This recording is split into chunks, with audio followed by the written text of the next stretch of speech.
Yellowstone National Park is one of America's greatest natural treasures. Every year it draws in tourists who want to see its geysers, hot springs, canyons, and wildlife. But most people don't realize that this park is sitting atop a supervolcano that could erupt at any moment.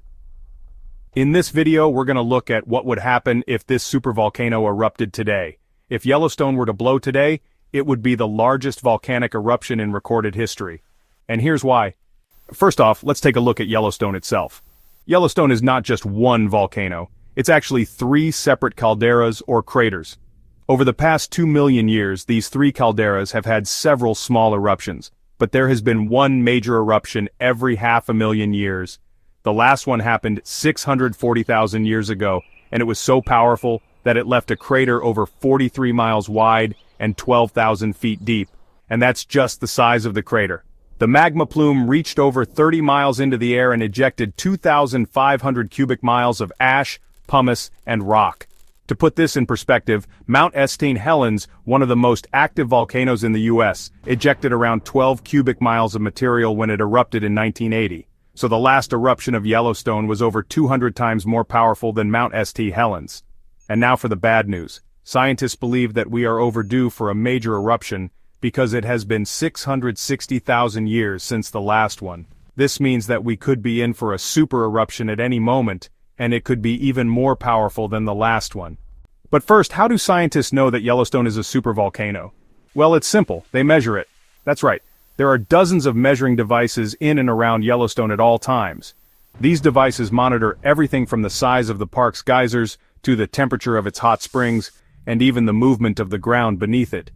In fact, the United States Geological Survey has been monitoring Yellowstone since 1985.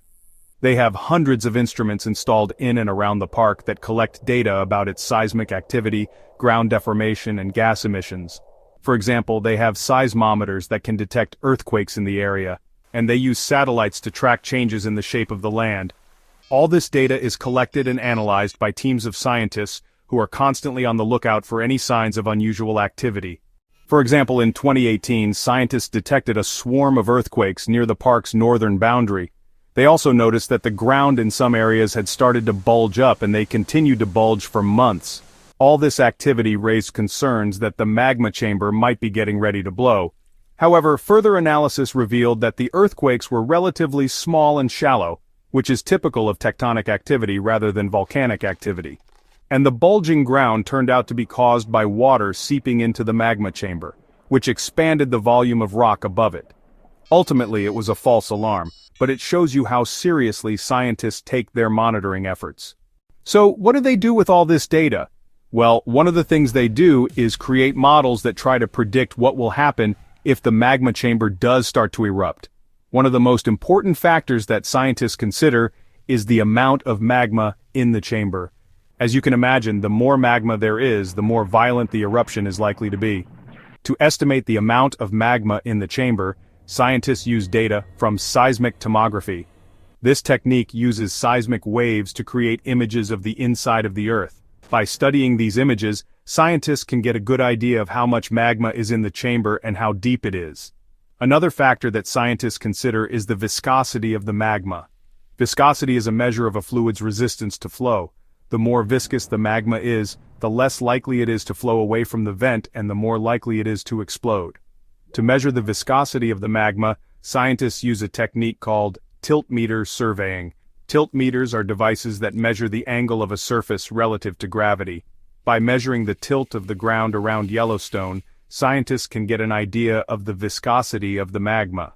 Finally, scientists also consider the gas content of the magma. Magma contains various gases, including water vapor, carbon dioxide, and sulfur dioxide. The more gas in the magma, the more violent the eruption is likely to be. To measure the gas content of the magma, scientists use a technique called remote sensing. Remote sensing techniques use various methods to measure things from a distance. For example, scientists can use satellites to measure the amount of sulfur dioxide in the air over Yellowstone. All this data is then used to create models that try to predict what will happen if the magma chamber erupts. Scientists can use these models to estimate the size of the eruption, the area that will be affected, and the potential damage to property and infrastructure. This information is then used to develop emergency plans and to educate the public about the risks of living in the shadow of a supervolcano.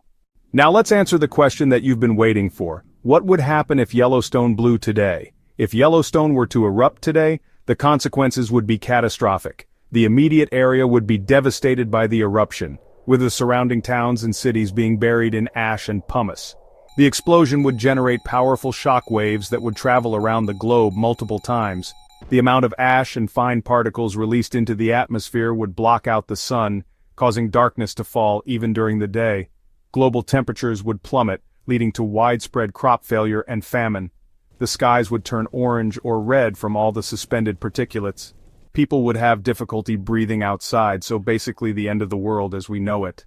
There have been 3 known major eruptions in the history of Yellowstone. The first 2 produced immense ash deposits over large parts of the western United States. However, the third eruption was the largest and most violent, and is believed to have been around 1,000 times more energetic than the atomic bomb dropped on Hiroshima. A tremendous amount of pyroclastic material was ejected during the explosion.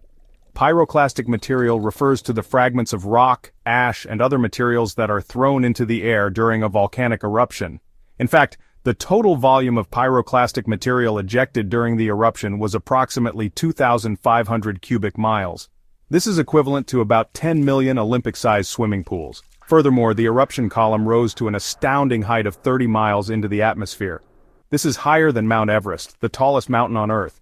The eruption also generated powerful pyroclastic flows that raced down the slopes of the caldera at speeds of up to 100 miles per hour. These flows consisted of hot gas and solid material that incinerated everything in their path. Creatures that were too slow to escape, such as horses and turtles, were burned alive, and any human settlements in the area would have been utterly destroyed. Areas near the explosion would have received 4 inches of ash, and areas up to 300 miles away would have received 2 inches of ash. During this time, the United States didn't exist, and the nearest population center was about 100 miles away. Today, however, there are towns and cities within 50 miles of the park, and many more within 100 miles. Many people would die if Yellowstone were to erupt again.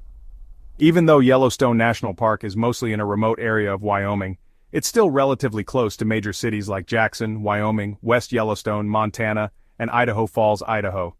The park receives over 4 million visitors each year. And while most of them are only there for a few days, some stay for weeks or even months. If the park were to be evacuated during an eruption, many of these people would need to be relocated. Plus, thousands of bison, elk, wolves, and other animals would need to be moved as well. And even if everyone could be safely evacuated, the damage to the surrounding area would be catastrophic. The next time Yellowstone erupts, it will destroy everything around it. Do you think you could survive an eruption of this magnitude? Let us know your thoughts. If you enjoyed this video and want to learn more about incredible eruptions, stay tuned for more updates. Thank you for watching.